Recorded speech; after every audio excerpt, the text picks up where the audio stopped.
Split pushing is one of the most powerful yet misunderstood strategies in League of Legends. It's not about hitting towers, it's about applying map pressure, forcing rotations, and creating win conditions through lane control and dueling. While champions like Fior or Jax are the poster children of split push, there are several underrated picks that can exert enormous side lane pressure when played correctly. These champions don't always show up in tier lists as split pushers, but in the right hands, they can take over games from a side lane. This video is going to deep dive into 5 underrated split push champions, examining what makes each of them exceptional and why they're often overlooked. Number 1 on our list is going to be Camille.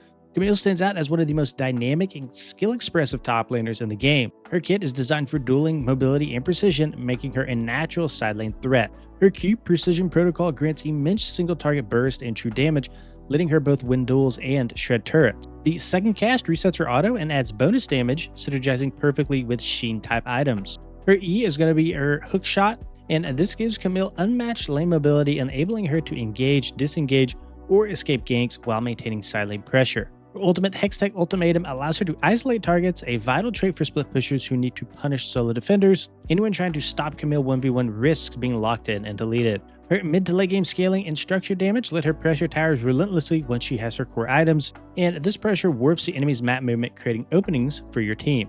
Now, why is she underrated as a split pusher? Well, Camille's popularity comes mainly from her highlight real engages or teamfight utility, and because of that, players tend to view her more as an assassin bruiser hybrid who looks for flanks rather than a dedicated split pusher. But in reality, her dueling power and mobility make her one of the best side lane picks in the game. She can apply relentless pressure while remaining safe from ganks thanks to her hook shot mobility and tactical disengage options. For her weaknesses, she is a bit execution heavy, so if you mismanage her Q resets or waste her E, she becomes much less threatening. She's also pretty vulnerable when behind, so without items, she lacks the damage to threaten towers or duel. Next on our list is going to be Gangplank. Gangplank is rarely described as a split pusher, yet his kit inherently supports side lane control and pressure once he gets items and barrels online. While he's most flashy for his mid and late game barrels and his global ultimates, he can also dominate 1v1s and demolish towers if left unchecked. His Q partly functions as a range auto attack enhancer that procs Sheen and Trinity Force effects, giving Gangplank exceptional turret damage and safe poke. His E Powder Keg allows him to clear waves instantly and threaten duels with massive true shot potential, and these zoning power barrels makes it extremely dangerous for one defender to approach him in the side lane. And of course, his ultimate Cannon Barrage is going to add a global influence while split pushing, so even while he's pushing bot, he can assist fights around Baron or Dragon. So why is Gangplank underrated as a split pusher? Well, he has a very high skill ceiling. A weak early game often will put players away from viewing him as a consistent side lane pick because his barrels take practice and timing, and many associate him with mid-game and late-game team fights or a poke setup. However, the truth is that his combination of safe range farming, strong dueling, and global presence makes him one of the safest split pushers in the game. He can apply pressure without committing, punish defenders with barrels, and still impact objectives across the map. His weaknesses are going to be a weak early game. Before 2 items, he will struggle against aggressive melee tops. He has a high skill cap. This time barrels are going to ruin. And he also has a limited escape, so not much mobility, and is going to rely on his barrels and spacing to avoid ganks. Next on our list is going to be Vladimir. Vladimir is an unconventional split pusher, but one with incredible staying power and a dueling potential once he scales. While often seen as a mid lane mage, Vladimir also excels pretty well in the top lane with his split pushing potential. His Q Transfusion is going to give him massive sustain, allowing Vlad to outlast almost any laner. His W Sanguine Pool is going to make him untargetable, perfect for dodging ganks or tower divers while split pushing. His E Tides of Blood and his R Hemoplague provide wave clear and AoE damage, ensuring he maintains lane control.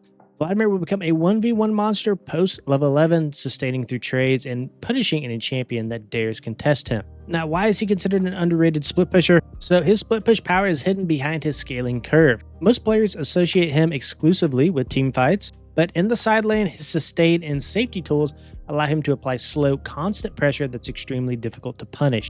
Few champions can match his ability to stay in lane indefinitely, healing through poke and trading favorably against melee bruisers. His weakness is going to be early. Pre-level 9, he will be bullied. He's also hard countered by grievous wounds, and he's really not a turret shredder. His damage is AP based, so that of course will scale with turret push, but it's really pretty slow until you get full build on Vlad. Up next on our list is going to be Mordekaiser. So Mordekaiser's kit is practically designed for split pushing and dueling dominance, yet he's often mislabeled as a teamfight bruiser who tries to take one specific person out of a fight.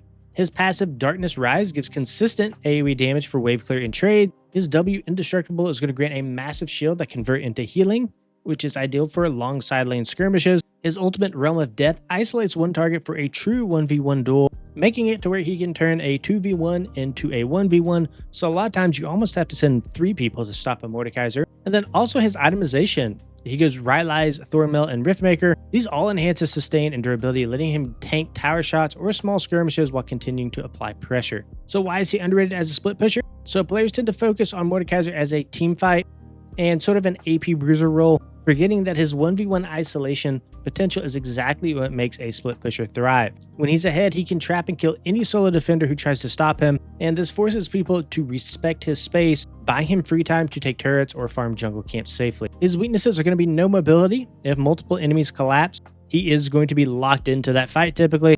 And also missed abilities means no damage. So his Q, of course, is a skill shot, also his E, and if you miss those, you're pretty much going to do no damage. And then like many other champions on this list, he is countered by grievous wounds. The final champion on this list is going to be Yorick.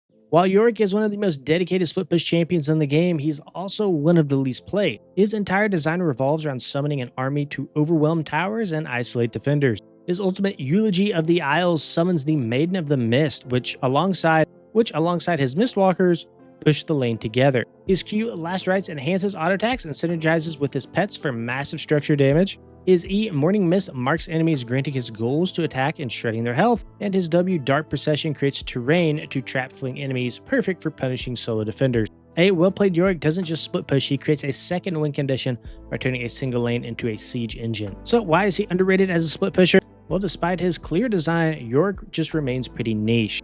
Many players avoid him because they perceive him as weak in teamfights, and a lot of people just don't like a champion that is so reliant on his pet. For his weaknesses, he's pretty reliant on his maiden, so losing her is going to drastically lower his damage and pressure. He's pretty much countered by anybody with really good wave clear, since that's his entire thing, is to wave clear and split very aggressively. So he's pretty easy to stall, and since his teamfight presence isn't all that great, this typically puts him in a bad position. And he also just has no mobility. He's very vulnerable to flanks and ganks. What these champions all share is control over tempo, over waves, and over map pressure. If you master their kits and understand timing, they can turn the top lane into a win condition that opponents cannot ignore. If you guys enjoyed the video, please consider liking and subscribing to the channel. See you guys in the next one.